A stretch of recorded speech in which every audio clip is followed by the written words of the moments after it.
This is Newsroom. Hello and welcome from Johannesburg here in South Africa. I'm Vigilante, and the show, of course, always live, and it's broadcast from our studios here in Auckland Park. Don't forget, we're also streaming live on YouTube right now, with the whole show available on demand on our YouTube channel. Today, we look at, well, the life of struggle icon Reggie Vania, who was laid to rest over the weekend. 19 people have been killed this month alone as the gang wars amongst illegal gold miners continues unabated.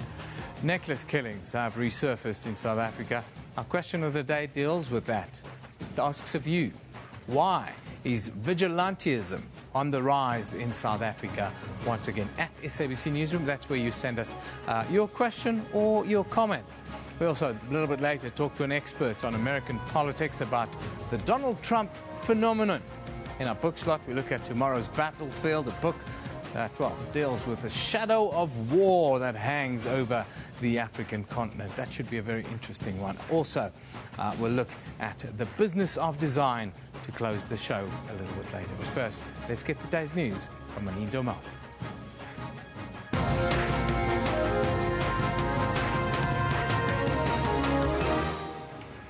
Good morning, I'm Manindo Mal. Let's take a look at the stories making headlines this morning.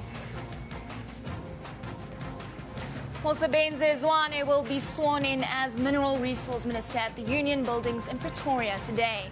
Yesterday, the ANC Member of Parliament and former Free State Agriculture MEC was announced as the new minister after President Jacob Zuma made a minor cabinet reshuffle, announcing Mwoko Ramahlodi as the new Public Service and Administration Minister. The post of Public Service and Administration Minister became vacant when Colin Shabane died in a car crash in March this year. There has been mixed reaction to the news that Police Commissioner Ria Piecha is to face a board of inquiry which will look into her fitness to hold office. The DA has welcomed President Jacob Zuma's announcement to establish the inquiry, but COPE has criticized the establishment of the inquiry, saying Piecha should not be the only one investigated for the events in Marikana. In Durban, an emergency meeting over the indefinite taxi strike is expected to be held today. Representatives of taxi operators and the Ekurhuleni Metro will hold a meeting to seek solutions to the current strike in the metropolitan area in Durban. They want the Ekurhuleni municipality to release over 300 minibus taxis that were impounded for various transgressions. The taxi industry is prepared to negotiate with the municipality in order to solve this problem in Durban. Whenever there are problems, let us not resort to any other methods except talking about problems, because solutions will come from talking. West African leaders and their military chiefs are to travel to Burkina Faso today. This to reinstate the country's interim leadership. This comes amid a standoff in the country's capital between an elite presidential guard behind a coup and the army. At an emergency meeting held in Nigeria yesterday, it was decided that the leaders of Nigeria, Benin, the Nigeria Republic, Togo, Ghana and Senegal would travel to the country. In Nigeria, the death toll from a series of bomb blasts blamed on Boko Haram in Maiduguri has risen to at least 117. The attacks have been the deadliest since President Muhammadu Buhari came into power in May this year. And European Union interior ministers have approved a plan to relocate 120,000 refugees. A majority of member states voted in favor of the measure, with the Czech Republic, Hungary, Romania and Slovakia voting against it. Well, remember, you can find all of those stories on our Newsroom Facebook page. Just simply search for SABC Newsroom. Of course, you can also follow us on Twitter at SABC Newsroom. Evan, over to you. Thank you very much, Janine. Necklacing is the practice of forcing a rubber tire filled with petrol around a victim's chest and arms and setting it alight, letting the victim burn to death. It was a practice used during the apartheid era, and a practice we hope to never see again in a democratic South Africa. But last week and before that, we did. And this brutal form of murder recently claimed the lives of 3 victims in Gauteng's the Twatwa community. Now, there's been a cry for help from that community on the East Rand who say they are being terrorized by a gang known as OVL. And this is why they have taken the law into their own hands in such a brutal manner. Now, the Gauteng Community Safety MEC, Sizakele Nkosi Malobane, met with the community near Davidton this week to talk about gang activity in the area. Now, to tell us about this meeting and a little bit more, the MEC joins us in studio this morning. Very good morning to you, ma'am. Thank you very much for joining us. Good morning, and thank you for inviting me.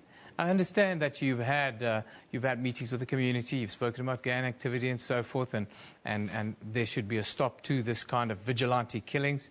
But this morning, the mother of the 25-year-old man that survived have come out and said that the community members have come to her and told her that they will burn him if they can put their hands on them. What's your reaction to that as the latest element in this tragic story? That is definitely going to be investigated. Those perpetrators that went to her house will actually be arrested.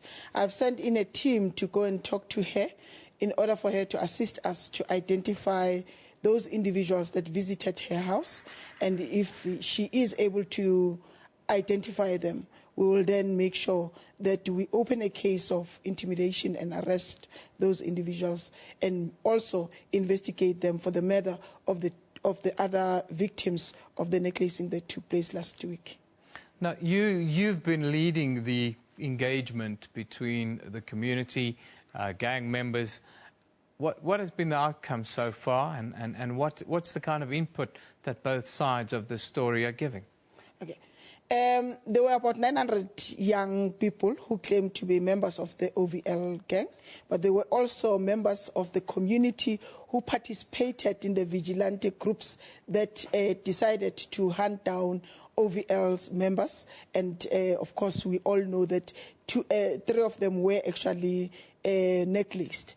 And I facilitated a discussion between the community and the young people in that particular area. The OVL gang came out and indicated, or also told us their story, that majority of them are not involved in criminal activities. They used to be called Izikotani. You know, these young girls, that dresses nicely and sometimes bend their clothes. And unfortunately, one of them decided to part ways with them, go to another section and establish another group, but use the same name, OVL. And that is the group that started mugging the his former colleagues of OVL in another section, but later they started mugging people, taking cell phones, etc., etc.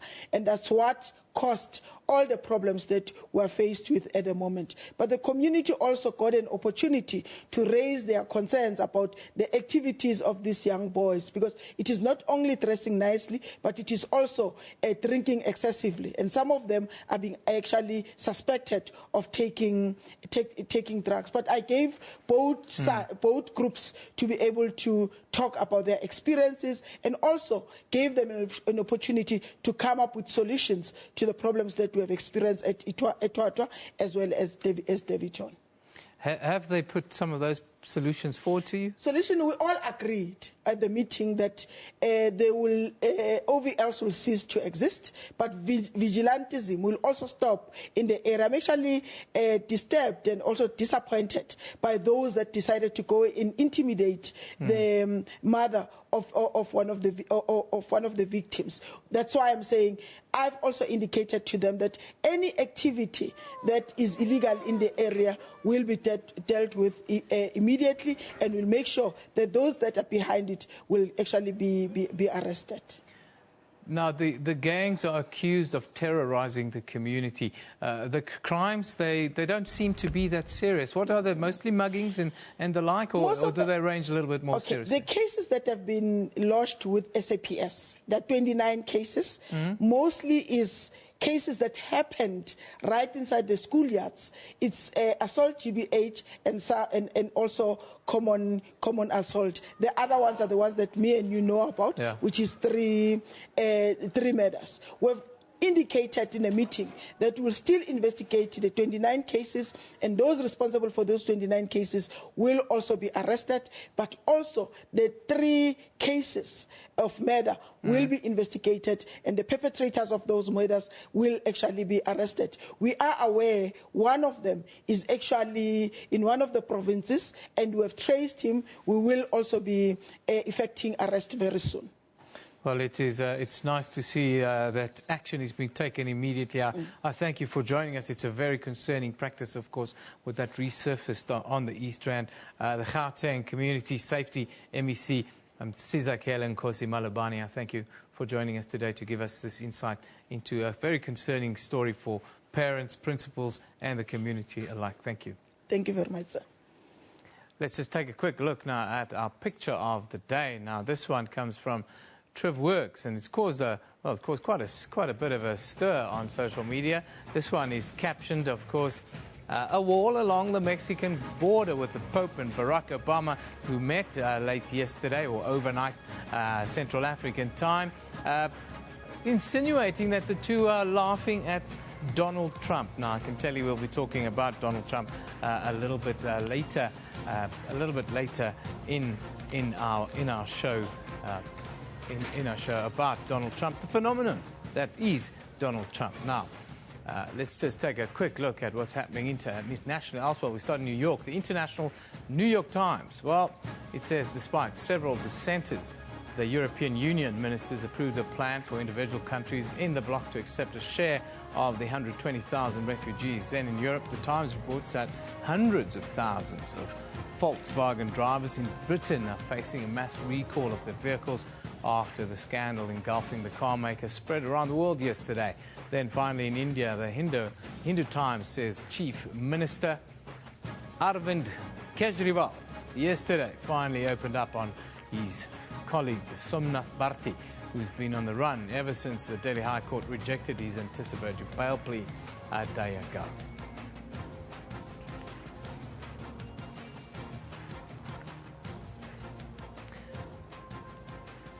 Now, let's take a quick look at the comments. What are we looking at, the comments, or are we looking at the diary?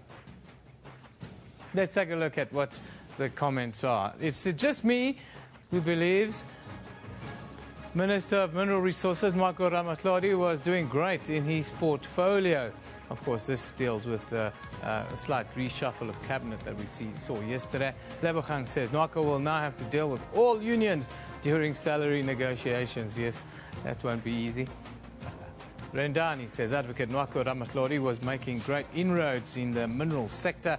Now it's back to square one with the new guy. Hashtagging leadership there.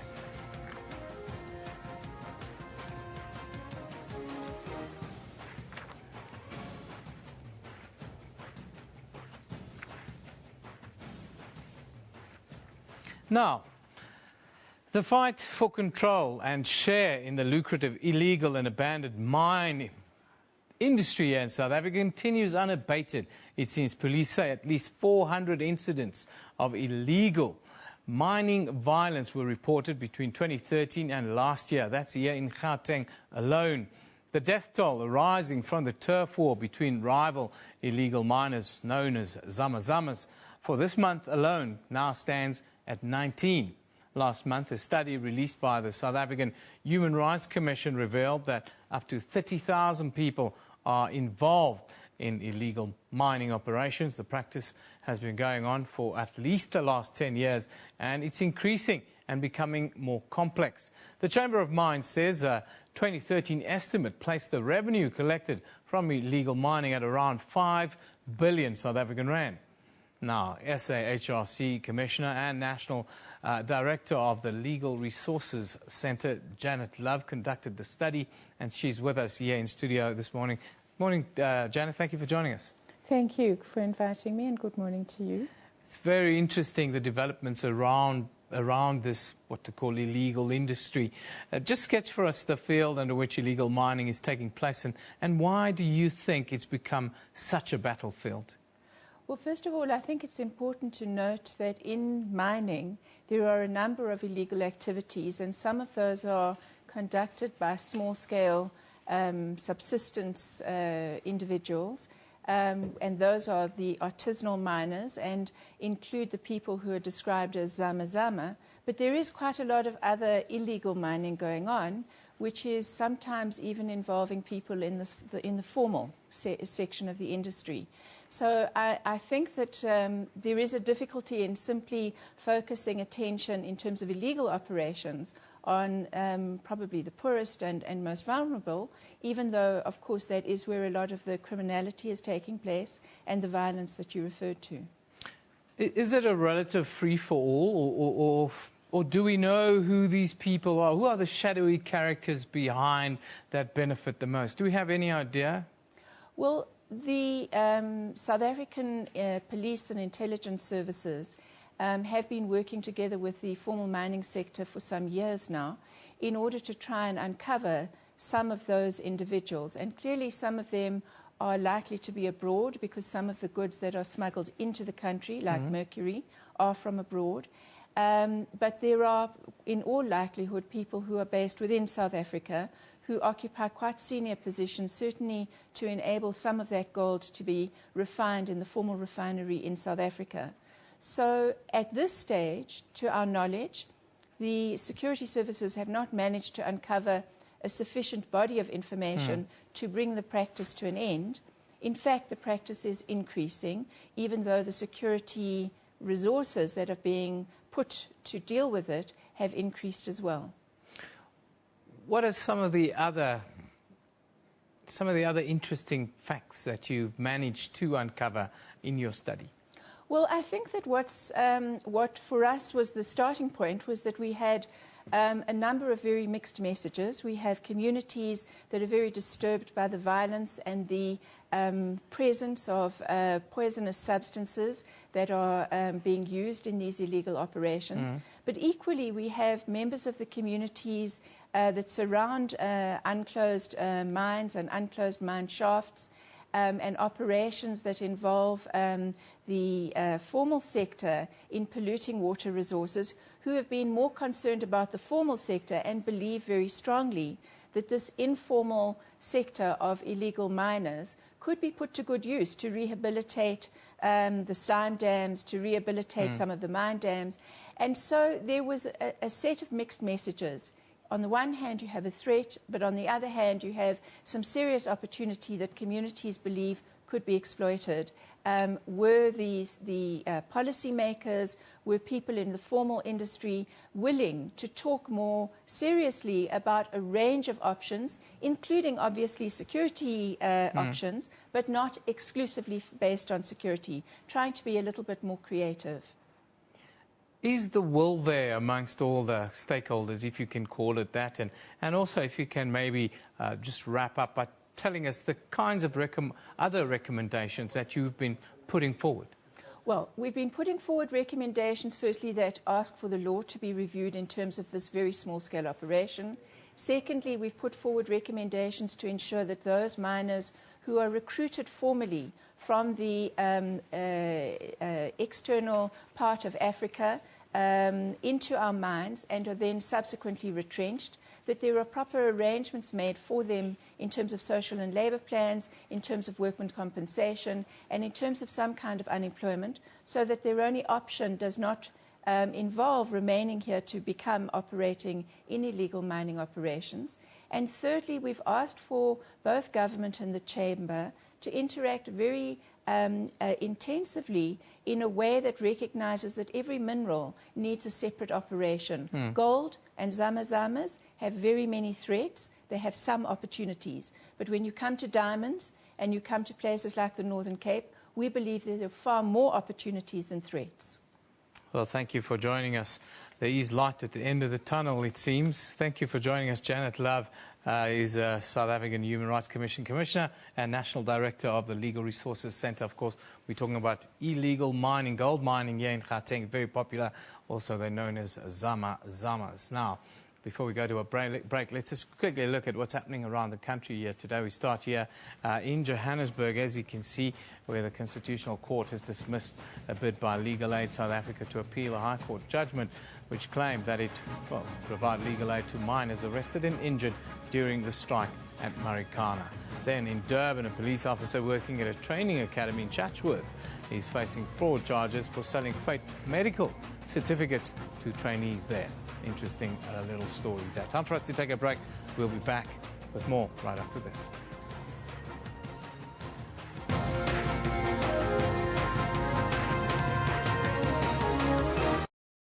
SABC brings to you Rugby World Cup 2015. This is AM News. Police have uncovered a makeshift drug manufacturing lab on Gauteng's East Rand. It's estimated that the lab would have produced drugs worth over 30 million rands. We take an in-depth look at top stories of the day. Live crossings to our journalists on the scene. Local officials call this the biggest drug bust ever in this area. Studio analysis and a special focus on regional stories. The Abaphumeleli home of safety in Khayelitsha on the Cape Flats received baby and food supplies, courtesy of the SABC Foundation. This is AM News, daily at 10 a.m. only on the SABC News channel.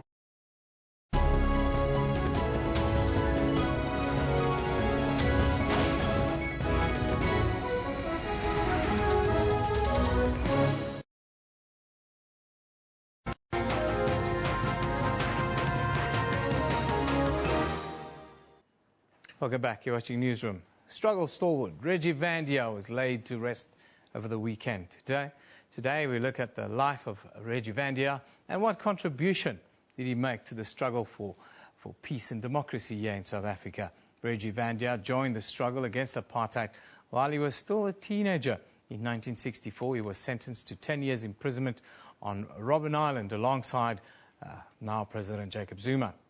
Vania went on to become a member of the Transvaal Indian Congress of the time, the South African Communist Party, the African National Congress and its military wing, Umkhonto weSizwe. He was also an active delegate of the Congress of the People that established the Freedom Charter in 1955 in Kliptown, Soweto. Last year, President Zuma awarded Reggie Vania with the National Order of Mendi for bravery. Now, struggle activist Musa Mosi Mula joins us here in studio today to talk about the life and times of Reggie Vania. More to you, sir. Thank you for joining us. Pleasure. How would you like your comrade, Reggie Vania, to be remembered? Well, basically as a disciplined, dedicated and committed member of the National Liberation Movement. And Reggie was one of the giants, very unassuming, but powerful in whatever he did. Tell us about some of the fond memories that you have of those days that you guys were in the trenches, as it were, and at times there must have been a sense of hopelessness even. Well, you know, it goes back, it's a long time. I knew Reggie from the 50s, and I remember very clearly that every time he was very passionate about mechanics, and he used to potter around an old Anglia of his, and that was Reggie. But he was, as I said, very unassuming, yeah. But always be prepared at any time of the day or night to do the work that he was entrusted upon. We all great men have that understated quality about them. What were some of the outstanding things that you think he achieved within the community and then in the wider scenario, Gauteng and the country? Well, the mere fact that we've got, liberation has come about, and his dedication to the cause over the years has been really outstanding. And I think he will be remembered by what he did, not for publicity's sake, but purely and simply for what he believed in. 20 years, more than 20 years of freedom and democracy now in South Africa. What was Reggie Vandia's views late in life about the South Africa that we've built post-apartheid? Well, there were a lot of things that he didn't like at all, obviously. And, but he, being a person who understood the mechanics of society, Reggie was prepared to overlook a lot of the things. And there was a bit of disappointment here and there, but on the whole, his message was that he was a great cause for which we fought and we struggled over. And that has been, we've attained that. The other, you know, the problems that are now facing us will be solved in due course. Reggie was not really disappointed in that sense, because he looked at the greater picture and not at the details.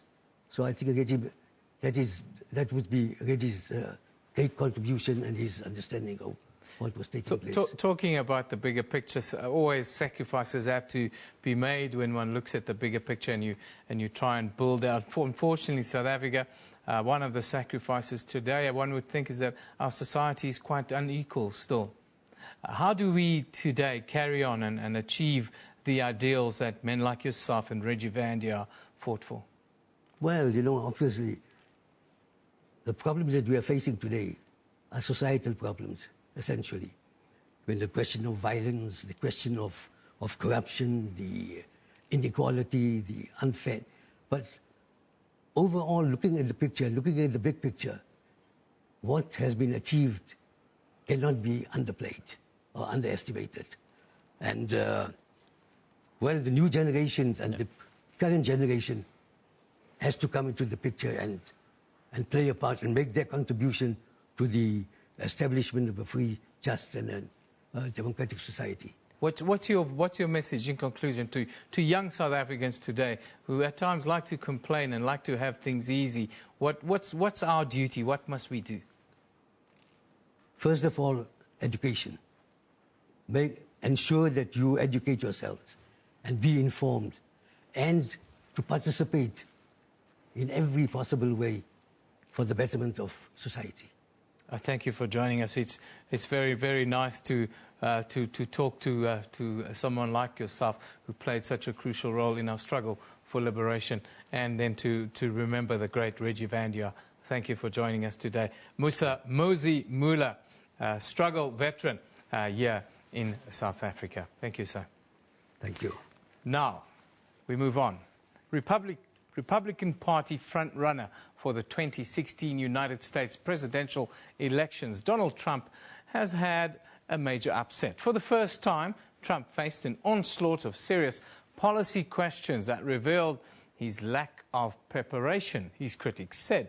It remains to be seen whether the front-runner's numbers will plummet or perhaps even rise. 15 potential candidates are vying for the Republican Party's White House nominee for the 2016 United States presidential elections. With more than a year still to go to the polling day, the second Republican primary debate in the Ronald Reagan Presidential Library in California saw Jeb Bush and frontrunner Donald Trump trading blows several times. The rest of the Republicans emphatically declared that they're not going to tiptoe around Trump anymore now. Associate editor and U.S. foreign policy expert at the Daily Maverick, Brooke Spector, joins us via Skype. Very good morning to you. Thanks for joining us. Good morning. Good to be with you. The Trump phenomenon, is it starting to lose a little bit of puff, or did you always see this to happen? Well, I mean, I was firmly of the opinion that eventually, as potential voters and potential selectors, the delegates for the Republican National Convention eventually get chosen by the various primaries and state caucuses that start in January. By about that time, the air would start to go out of the Trump tires, partly because he simply doesn't have the kind of experience to answer policy questions with any degree of consistency or deep content. But right now, voters think of them as people wandering through a very large supermarket, and there are all kinds of purveyors of new foods to taste. They stand with the tray. And so for a while, Donald Trump is the flavor that people are mumbling and chewing and thinking about, and then it's somebody else. And you've already seen that the momentum, such as it is at this early stage, has moved away from Trump and on to Carly Fiorina. She was an executive in Silicon Valley, Hewlett-Packard, HP, until she left the company under less than salubrious circumstances. She did well in this debate in California. She tagged Donald Trump with a couple of good ones, and it began to look as if she has gained the momentum. But again, she's also a non-politician. She comes from outside the political universe, and it is eventually going to be clear that she doesn't have that kind of political experience and texture that's necessary to seek, win high office and actually be successful at it. So we're watching Trump now, I suspect, in the next to last phase of his attempt to gain the Republican nomination. This is the phase where the energy starts to go out of his trial balloon, and before the long decline picks up the momentum and carries him off the stage. If that happens, do you expect him to run as an independent, and would that be the best news for someone like a Hillary Clinton, who some even saying that that Donald Trump is a creation of Hillary Clinton? Well, of course, anybody in the Democratic Party, probably the last thing in their nightly prayers is, please let Donald Trump stay in the race, whether it's in the Republicans or on his own. But if you remember, he ultimately did come forward and say he would support the Republican Party's ultimate nominee, whether it was himself, which he believed it would be, or someone else. He didn't do it very graciously, and he certainly didn't do it with any enthusiasm, but he eventually came to that view. I mean, I wrote a story the other day which stipulated that next year that no one goes into the Republican convention with sufficient votes to actually gain the nomination. The party splits, and Trump runs as well as another candidate. I don't actually think it's going to be true. It was a lot of fun to write, but you need a lot of money, which he has, but you also need a lot of experienced organizers and managers of a campaign, which he doesn't have, and which he is unlikely at this point to actually be able to recruit, because running a campaign across 50 states, trying to get the attention of 300 million people and all the mass media and social media, and the campaigns one house at a time, one street at a time, one city at a time. They're very different than this early business of being the focus of lots of initial and preliminary media attention. In conclusion, if you can quickly tell us, it's about the American people. Why do you think Donald Trump has been so popular, let's call it amongst conservative America?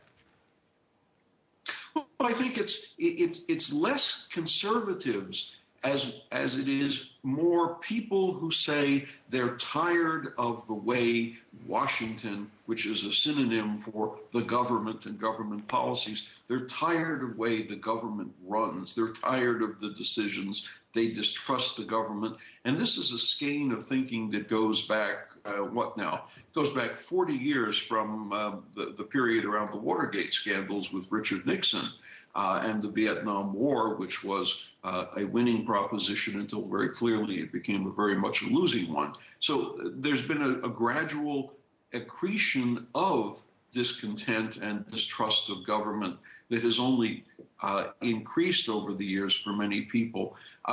Trump isn't, after all, the kind of person who is appealing to many of the social values that conservatives in their own families adhere to. His big push so far, aside from the attacks on Barack Obama as not being an American, being the son of an Islamic fundamentalist or whatever nonsense he was able to dream up. The big thing that has given him some push is this question of immigration. Now, like South Africa, America has an immigration, quote-unquote, problem. There are a lot of illegal immigrants or undocumented aliens, depending on how you want to phrase it, in the United States, mostly from Latin America, some from East Asia. And to some people, of course, this is a group of people that are taking jobs, that are causing crime, et cetera, et cetera. And he's appealed to those people who dislike, who fear, who are troubled by this group, this collection of people, this immigration into the country. And that transcends the normal left-right spread to some degree. Yeah. You'll notice that in the Democratic Party, Bernie Sanders, who's very clearly running as a strong socialist leftist, has also been able to take advantage of this anti-government feeling, the standard politicians. So that's an undercurrent in American politics that is not specifically tied either to the left or the right. Thank you very much for joining us this morning. Very interesting views from Brooke Spector, who's Associate Editor and U.S. Foreign Policy Expert. I thank you for joining us on Skype this morning. Of course, staying in America, Pope Francis landed there on U.S. soil for the first time, launching a 6-day visit that will highlight his love for the poor and his willingness to tackle the nation's most significant political, social and economic controversies. The Pope was greeted by U.S. President Barack Obama, his wife Michelle, and their 2 daughters at Andrews Air Force Base just outside Washington. Quick look now at some of your views, or some of the views on social media with this visit. Of course, lots of memes been doing the round. Nobel says, welcome to American soil, Pope Francis. I'm interested in hearing what the Pontifex has to say while here. Dear God, please help him stay safe, and us, says Hope Thomas. My tweet says, bulletproof, Fiat bulletproof, Vatican plane in embassy looked nice. Hope DC parade, Obama Congress talks go well. US still on, talking about the Pope's visit there. Then when Ed Sheeran and Pope Francis are in DC and you're not, says Paige Garza. And there you see the Fiat 500, the car that the Pope will be transported in. The frugal Pope, the Pope who doesn't like to flash the money. Anyhow, let's take a look at what's happening on our Newsroom Facebook page quickly. Japan has pledged more support to boost economic growth here in South Africa. Tokyo is set to assist Pretoria with skills transfer programs, which will see at least 100 South African students receiving training in various spheres of engineering in Japan by the end of 2016. Then, Burkina Faso's coup leader yesterday said that he was still in charge despite the passing of an army deadline for his forces to surrender, raising fresh doubts about a return to civilian rule. And of course, Pope Francis is in America, he's in Washington, where he's due to hold talks with US President Barack Obama. Time for us to take a quick break. You're watching Newsroom here on SABC News.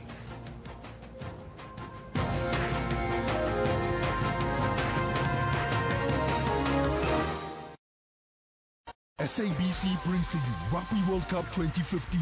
Let's do this.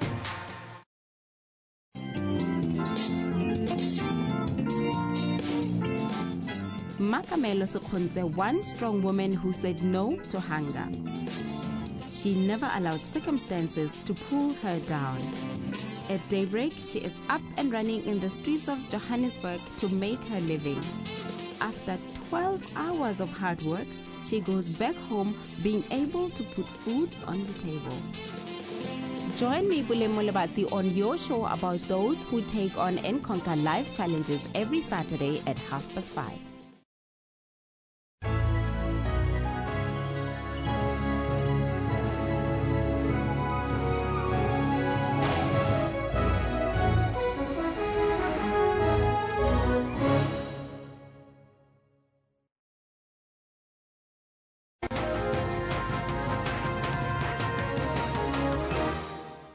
Welcome back. You won't see segments about it on Primetime News or read about it on the front pages of newspapers.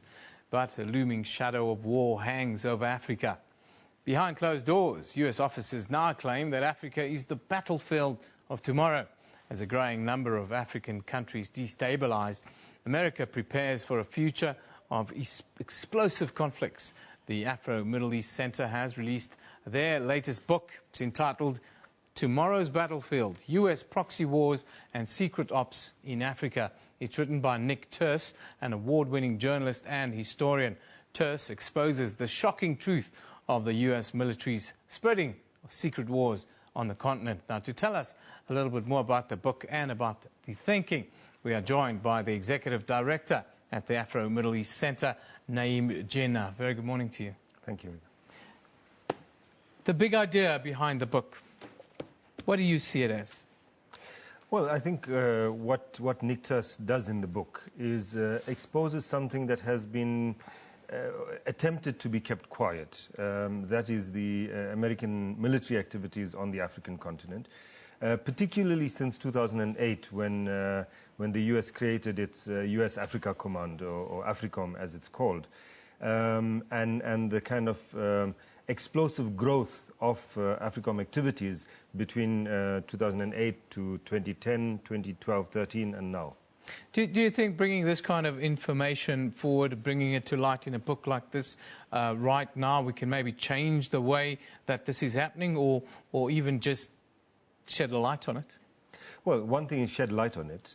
For us also, as Africans, to bring it to the notice of African citizenry, ordinary citizens, about what's happening, and also about the complicity of our own governments on the continent with these kinds of activities taking place, and with allowing the growth of US military activities on the continent. Which are these activities that you see on the continent right now that are the most concerning, or are the most pressing ones to look at and come up with a solution, if there can be such a thing? Well, in 2014, the US had 674 missions in various parts of Africa. That's almost 2 a day.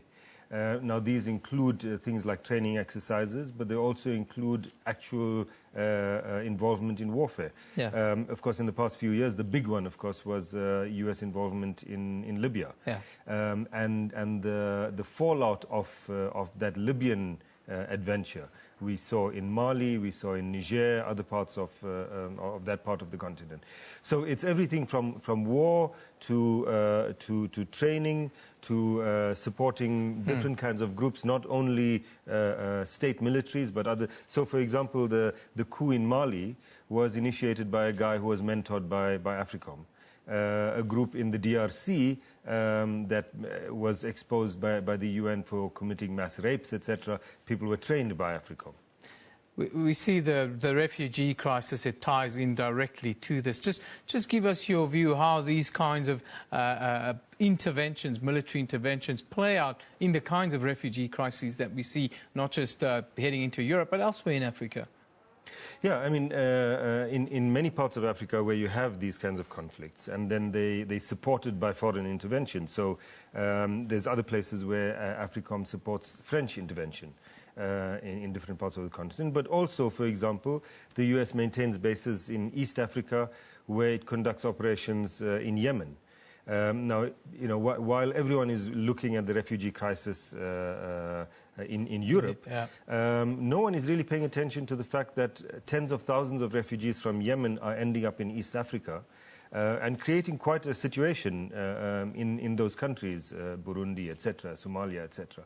And a lot of this has to do with the presence and activities of foreign forces. Barack Obama, when he visited South Africa a couple of years ago now, he visited Kenya recently, he comes in with a hand of friendship to come and assist Africa. What does this say about the kind of assistance that Africa is getting? Yeah, that's interesting because in Barack Obama's tenure, AFRICOM activities on the continent have exponentially increased compared to Bush's time. But also what it says, and I think this is important, that when AFRICOM was created in 2008, the plan was that all US interaction with the African continent will be through this military structure, AFRICOM. Yeah. So whether you're talking about defense, or aid, development aid through USAID, or diplomacy will all come through AFRICOM. So recently, last year, we saw, for example, one of the American responses to the Ebola outbreak was to send a whole lot of soldiers. Yes. Why? You would think that this should be development work. Yes. But because it's being channeled now through a military structure, and this is all on Obama's watch. Quickly, Africa, does it still need Western intervention, or are we increasingly looking east, and is the future rising with the sun in the east? Well, I think that we should be careful of all kinds of intervention. The point that Nick Turse makes in the book is that after the creation of AFRICOM and increased American intervention on the African continent, in fact, violence and terrorist activity has increased, not decreased. Yeah. So foreign intervention actually makes things worse rather than better, and I think we need to hold our governments accountable for their complicity in that.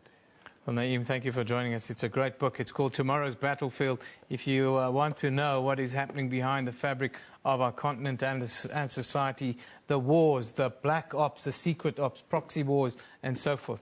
It's a great book if you want to have a look at what's really going on the continent. Thank you, Naeem Gina, who's the Executive Director of the Afro-Middle Eastern Centre here in Johannesburg. Thanks for joining us once again. Finally, how do South African creative businesses successfully commercialize their companies? Well, the Business of Design Summit, which is aimed at equipping creative businesses with the skill set to do just this, is around the corner. Now, Newsroom has been inviting some of the game changers within the industry onto the show, and this year, one of the summit's previous speakers, who's backed by popular demand, joins us. So from Cape Town, we are joined by a trend analyst and a proponent of African creativity, Leanne Burton. Good morning, Leanne. Hi, Evan.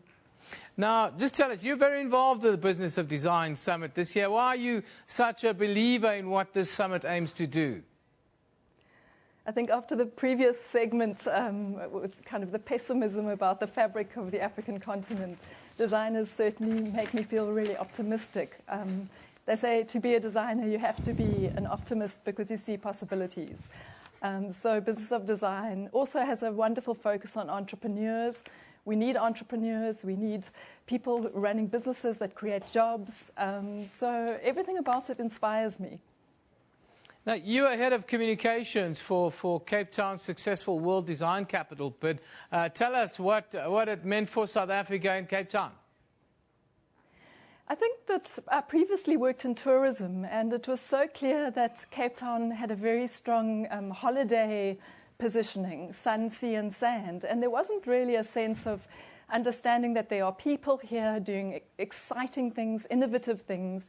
So just highlighting the human capital and the innovation and creativity of Cape Town, South Africa, Africa, to me is a really positive thing and an important thing. We have amazing creatives. We are resourceful. We do amazing things with very limited possibilities sometimes. And so that message for me was really important. And as I understand it, it did have a really positive repositioning effect for Cape Town and South Africa. Now, Leanne, you're also a part of the team that developed Cape Town's policy on arts, culture, and the creative industries. What does this policy entail now? I think what's really important about it is it's the first time a policy like this has been developed by a city, which means that just having arts, culture, and the creative industries on the agenda is a very positive thing. It's a policy, so it lays a very open-ended framework. It'll be filled in as time goes on. But it really says that we must take arts, culture, and the creative industries seriously. It's a wonderful sector in terms of job creation. It's growing globally at rates that are outstripping most other sectors. And so for me, that's the most interesting thing, is that the city of Cape Town took it seriously, put the energy into putting a policy in place, which means it's firmly on the agenda. Currently, you consult on brand strategy to a variety of companies, with particular focus on sustainable design and social innovation. Do we see enough companies care about sustainable design here in South Africa? I think that it's certainly something that's starting to become almost business as usual. Business of Design is really looking at how to design a fantastic business. And to me, a great business is a wonderful place to work, it's a wonderful experience for customers, but it also needs to have a positive impact on the society around it. And I am seeing more and more ethical approaches to business, more and more fair trade brands, and understanding that the social impact of business is an essential thing to consider. Specifically, if you look at unemployment figures, creative businesses are becoming more clever about how they use materials, less wasteful. My whole talk is really going to be to excite people around sustainability so that it doesn't feel like a heavy, onerous thing. It's more an exciting opportunity to be creative. Well, Leanne, thank you for joining us this morning. That's Leanne Burton, who, well, you'll be able to get her at the Business of Design Summit a little bit later this year. Thank you once again for joining us. Thank you. Thanks so much, Eben. Well, that's where we're going to leave you this morning. Newsroom, of course, broadcast live from our studios here in Auckland Park, Johannesburg, every weekday morning between 9 and 10 a.m. We also stream live on YouTube at that time with a show available on demand on our YouTube channel straight after this. This is SABC News. You've been watching this show. It's called Newsroom. That's a brand. Don't forget, we love it in the morning.